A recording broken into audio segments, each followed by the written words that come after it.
السلام عليكم ورحمة الله وبركاته. إن الحمد لله نحمده ونستعينه ونستغفره ونعوذ بالله من شرور أنفسنا ومن سيئات أعمالنا. من يهده الله فلا مضل له ومن يضلل فلا هادي له. أشهد أن لا إله إلا الله وحده لا شريك له وأشهد أن محمدًا عبده ورسوله. أما بعد. ماضی اور مستقبل کی جو چیزیں لوگوں سے پوشیدہ ہیں اور لوگوں کی آنکھیں انہیں نہیں دیکھ سکتی، انہیں غیب کہا جاتا ہے۔ غیب کا علم اللہ تعالیٰ کے لیے خاص ہے۔ مالک فرماتا ہے قُلْ لَا يَعْلَمُ مَنْ فِي السَّمَاوَاتِ وَالْأَرْضِ الْغَيْبَ إِلَّا اللَّهِ، کہہ دیجئے آسمان والوں اور زمین والوں میں سے اللہ کے سوا کوئی غیب نہیں جانتا۔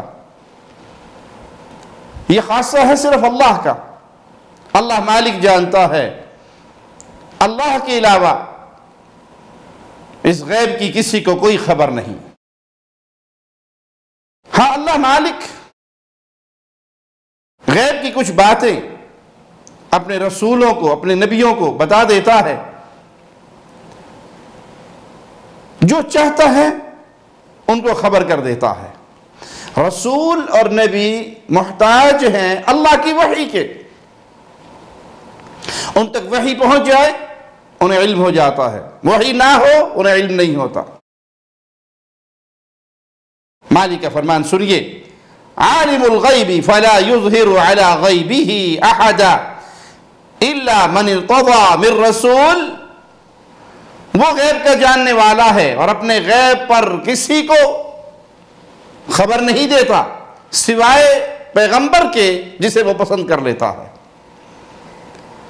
تو اللہ جس کو رسالت و نبوت کے لیے پسند کر لے پھر اسے غیب کی باتیں بتا دیتا ہے۔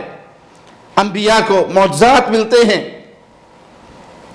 جو لوگوں کو حق کا پیغام پہنچانے کے لیے اور نبی کی نبوت، رسول کی رسالت پر ایمان لانے کا ایک ذریعہ ہے جسے دیکھ کر لوگ مسلمان ہو جائیں۔ لیکن یہ انبیاء کی جماعت، یہ اللہ کے پیارے رسول محتاج ہے اللہ کی وحی کے۔ اللہ کی وحی آئے گی انہیں علم ہو جائے گا، اور اگر اللہ وحی نہ کرے تو کسی کو کوئی خبر نہیں۔ آج بہت سے لوگ دعوے دار ہیں، کوئی پیانو میں کچھ لکھ کر پڑھتا ہے اور غیب کی خبریں بتانے کے دعوے کرتا ہے، کوئی انگوٹھے دیکھتا ہے اور انگوٹھے دیکھ کر بتا دیتا ہے تمہارے گھر چوری ہوئی، فلاں آیا تھا اور فلاں نے چوری کی۔ یہ جنات اور شیاطین کی مدد سے پٹکل پچو لگاتے ہیں، سچی اور جھوٹی باتوں کو مکس کر کے لوگوں میں پھیلاتے ہیں، اور اصل میں یہ خدام ہیں ان جادوگروں کے، ان کاہنوں کے، ان شیاطین کے۔ جنات کے ذریعے خبریں لی جاتی ہیں، جنات آسمان سے کچھ باتیں چوری کرتے ہیں اور نیچے اپنے نمائندوں تک پہنچا دیتے ہیں، اور وہ اس میں سینکڑوں جھوٹ ملا کر لوگوں کے اندر پھیلا دیتے ہیں۔ اگر نبی کوئی بات کہے غیب کی، رسول کوئی بات کہے غیب کی، وہ تو وحی کی بنیاد پہ ہے۔ رسول اللہ صلی اللہ علیہ وسلم دو قبروں کے درمیان سے گزرے، فرمائیں دونوں کو عذاب ہو رہا ہے، اور کوئی عذاب کسی بڑی بات پر نہیں ہے۔ ایک پیشاب کے چھینٹوں سے نہیں بچتا تھا اور ایک چغل خور تھا۔ اب نبی کو کیسے پتہ لگا ان قبر والوں کو عذاب ہو رہا ہے؟ اللہ کی وحی سے، کیونکہ نبی کریم صلی اللہ علیہ وسلم کی شان قرآن حکیم نے کیا بیان کی، وَمَا يَنطِقُ عَنِ الْهَوَىٰ إِنْ هُوَ إِلَّا وَحْيٌ يُوحَىٰ، یہ اپنی خواہش سے اور اپنی پسند سے وہ بات نہیں کرتے، ان پر تو اللہ کی طرف سے وحی آتی ہے، یہ اللہ کی وحی سے کلام کرتے ہیں۔ قُلْ إِنَّمَا أَنَا بَشَرٌ مِثْلُكُمْ يُوحَىٰ إِلَيَّ، کہہ دیجئے میں بشر ہوں تمہاری طرح کا، ہاں مجھ پر وحی آتی ہے۔ تو اللہ کے نبی صلی اللہ علیہ وسلم وحی کے محتاج، اور وحی کے آنے پر آپ کو خبر مل جاتی ہے، اور وہ خبر آپ امت تک پہنچا دی، آپ نے اپنے صحابہ کو بتا دی، وہ علم بن گیا، وہ کتاب و سنت کے نسخوں میں محفوظ ہو گیا۔ یہ قرآن سارا کا سارا غیب تھا، اللہ نے بذریعہ وحی اپنے نبی پر اتارا اور نبی نے اپنی امت تک پہنچا دیا۔ آج کوئی اگر یہ دعویٰ کرے کہ ہمارے پیر صاحب کو پتا ہے، ہمارے شاہ صاحب کو پتا ہے، ہمارے حضرتوں کو پتا ہے، کوئی پیالی پڑھ کر بتا دیتے ہیں، کوئی انگوٹھا دے کر بتا دیتے ہیں، تو وہ جنات سے، شیاطین سے مدد لیتے ہیں اور ان کی خبریں آگے پہنچاتے ہیں۔ غیب کا دعوے دار جھوٹ بولتا ہے، کیونکہ یہ غیب خاصہ ہے صرف ایک اللہ کا۔ بعض لوگ گھروں میں چوریاں ہو جاتی ہیں تو ان شعبدہ بازوں کے پاس، ان عاملوں کے پاس، ان موکلین رکھنے والوں کے دعوے داروں کے پاس پہنچ جاتے ہیں، یہ ہمارے موکل ہے، ہمارے پاس وہ جنات ہیں، وہ شیاطین ہیں، اور وہ جنات اور شیاطین کی خبریں ہیں جو بتاتے ہیں۔ یہ ستارہ پرست لوگ ہیں، ستاروں کے ذریعے اٹکل پچو لگاتے ہیں۔ شیخ الاسلام ابن تیمیہ رحمہ اللہ فرماتے ہیں کاہنوں کا معاملہ یہ ہے کہ ان کے پاس شیطان ساتھی ہوتا ہے جو آسمان سے کچھ خبریں سن کر چوری چھپے وہ ان تک پہنچا دیتا ہے، جس میں جھوٹ سچ کی آمیزش کر کے یہ لوگوں کے اندر پھیلا دیتے ہیں۔ انہی کاہنوں میں سے بعض ایسے ہوتے ہیں جن کے پاس شیاطین کھانے پینے کی چیزیں، پھل اور مٹھائیاں لے آتے ہیں جو اس جگہ موجود نہیں ہوتی، لوگوں کو متاثر کرنے کے لیے۔ کہو تو میں تمہیں یہ لا دوں، کہو تو میں تمہیں یہ دکھا دوں۔ تو وہ جنات ہیں، وہ شیاطین ہیں جن کو انہوں نے موکل کا نام دیا ہوا ہے، اور ان جنات اور شیاطین کے ذریعے یہ اس طرح کے شعبے دکھاتے ہیں۔ اہل ایمان، اہل توحید کبھی ان کے دھوکے میں نہیں آتے۔ جس نے توحید کو سیکھا ہے، ایمان کو سیکھا ہے، عقیدے کو سیکھا ہے، کوئی اس کو ہواؤں میں اڑ کر دکھا دے یا پانی پہ چل کر دکھا دے اور وہ کہے میری یہ بات مان لو، وہ بات شریعت کے خلاف ہو، تو ہم کہیں گے کہ تم جن اور شیطان کی مدد سے اس طرح کے شعبے دکھا رہے ہو، تمہاری بات کتاب و سنت کے خلاف ہے، ہم تمہاری بات کو تسلیم نہیں کرتے۔ یہ نجومی، یہ جادوگر، آپ دیکھ لیجئے ان کا اعلان، فلاں ستارہ حرکت کرے اور کوئی شادی کرے تو اسے یہ ملے گا، فلاں ستارے کے حرکت کے وقت تم سفر کرو گے تمہارا سفر ایسا رہے گا۔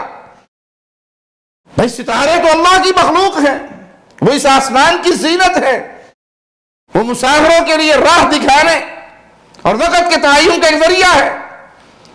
تم ان ستاروں کی پوجا کر کے، یہ مشہور جملہ آپ نے سنا ہوگا، کسی پہ پریشانی ہو اس کے ستارہ گردش میں ہے، اخبارات کے اندر پورے کالم چھپتے ہیں، آپ کا یہ ہفتہ کیسے گزرے گا، آپ کی پیدائش فلاں تاریخ کو تھی، آپ کا برج فلاں ہے، آپ کی بیوی کا فلاں ہے، تو یہ شادی صحیح نہیں رہے گی، اس دن سفر کرو گے تو منحوس ہوگا، اس دن کاروبار کرو گے تو منحوس رہے گا، یہ مہینہ منحوس ہے تمہارے لیے۔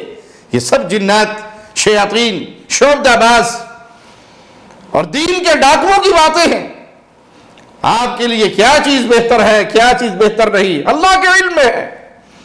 جو جائز کام ہے اس پہ استخارہ کیجئے اور اللہ کا نام لے کے وہ کر لیجئے، وہ کاروبار ہے، وہ شادی ہے، وہ سفر ہے، کوئی بھی جائز کام ہے، اپنے اللہ سے مشورہ کیجئے۔ ان عاملوں کے پاس، ان جادوگروں کے پاس، ان دین دشمنوں کے پاس، ان عزتوں کے ڈاکوؤں کے پاس اپنے مال، جان، عزت اور ایمان کا بیڑا غرق کرنے کے لیے نہ جائیے۔ تو کوئی بھی شخص یہ دعویٰ کرے کہ ہمارے کسی بابا جی کے پاس، ہمارے کسی شاہ جی کے پاس، ہمارے کسی شیخ جی کے پاس غیب کی باتوں کی علم ہے، اس کی خبر رکھتے ہیں، تو یہ غیب کا دعویٰ کرنے والا کافر ہے، اور اس کی تصدیق کرنے والا بھی کفر کر رہا ہے۔ جو اس کے اس دعوے کی تصدیق کرے کہ ہمارے فلاں بابا جی، فلاں شاہ جی، فلاں شیخ جی، فلاں پیر جی وہ غیب کی ساری باتیں جانتے ہیں، تو چونکہ وہ اسے اللہ کا شریک بنا رہا ہے تو یہ بھی مشرک ہو رہا ہے، اس کے عقیدے کی بھی بربادی لازم ہو گئی ہے۔ ایسے لوگوں کو دین کی دعوت دیجئے، توحید کی دعوت دیجئے، اچھے احسن انداز سے سمجھائیے۔ شیخ ناصر الدین البانی رحمہ اللہ کے پاس ایک شخص آیا اور کہا میں آپ سے مناظرہ کرنا چاہتا ہوں۔ شیخ نے فرمایا کس مسئلے پر؟ کہا آپ یہ کہتے ہو کہ غیب کی خبر صرف اللہ کے پاس ہے، اور میرا دعویٰ یہ ہے کہ میں بھی غیب جانتا ہوں، اس مسئلے پہ مجھ سے مناظرہ کر لیجئے۔ اللہ شیخ کی قبر کو جنت کا باغ بنائے، ان علماء کی بصیرت۔ کہنے لگے ٹھیک ہے، مجھے منظور ہے تمہارے ساتھ مناظرہ کرنا، ایک شرط کے ساتھ، اگر وہ میری شرط مان لو گے میں تمہارے ساتھ مناظرہ کر لوں گا۔ تو کہنے لگا مجھے منظور ہے، بتائیے آپ کی شرط کیا ہے، آپ کس شرط پہ مجھ سے مناظرہ کرنا چاہتے ہیں؟ تو شیخ رحمہ اللہ نے کہا مناظرہ ختم ہو گیا، اگر تم غیب جاننے والے ہوتے تو مجھ سے یہ کیوں پوچھتے کہ تمہاری شرط کیا ہے؟ معنی یہ کہ تم غیب نہیں جانتے، تم کذاب ہو، دجال ہو، جھوٹ بولتے ہو۔ تو یہ لوگ جو دعوے دار ہیں، جو آپ کے ایمان اور عقیدے کا بیڑا غرق کر رہے ہیں، آپ ان کے پاس جا کر اپنا ہاتھ دکھائیں، ہتھیلی پڑھ کر بتائیے، انگوٹھے دے کر بتائیے، زائچے لگا کر بتائیے، طوطوں کے ذریعے پڑیے اٹھا کر بتائیے، تو آپ سمجھ لیجئے کہ آپ نے ان کے اس دعوے کی تصدیق کی کہ یہ غیب جانتے ہیں۔ اور غیب کا دعوے دار مسلمان نہیں رہتا، اور اس کی تصدیق کرنے والا بھی ایمان سے ہاتھ دھو بیٹھتا ہے۔ تو پیارے بھائی، اللہ کی توحید کو سیکھیے، یہ غیب خاصہ ہے اللہ کا۔ ہاں، اللہ اپنے نبی پر، اپنے رسول پر وحی کرتا ہے، اور وحی کے ذریعے انہیں جو باتیں چاہتا ہے بتا دیتا ہے، جو بتا دیتا ہے انہیں علم ہو جاتا ہے، اور جو نہیں بتاتا وہ رسول کو بھی نہیں پتا ہوتا۔ اللہ سے دعا ہے اللہ ہمیں توحید کے عقیدے پہ قائم رکھے، اس پیغام توحید کو پھیلانے والا بنا کے رکھے، زندہ رہے، لا الہ الا اللہ کا آوازہ لگاتے رہے، اس لا الہ الا اللہ کی عقیدے کو لوگوں میں پھیلاتے رہے، اور اسی کو پھیلاتے ہوئے اس حال میں اس دنیا کو چھوڑ کر اللہ کی طرف روانہ ہو کہ اللہ ہم سے راضی ہو، ہم اپنے اللہ سے راضی ہو۔ اقول قولی ھذا واستغفر اللہ لی ولکم ولسائر المسلمین۔ ہر لمحہ قرآن اور سنت کا ترجمان، فضیلت الشیخ توصیف الرحمان۔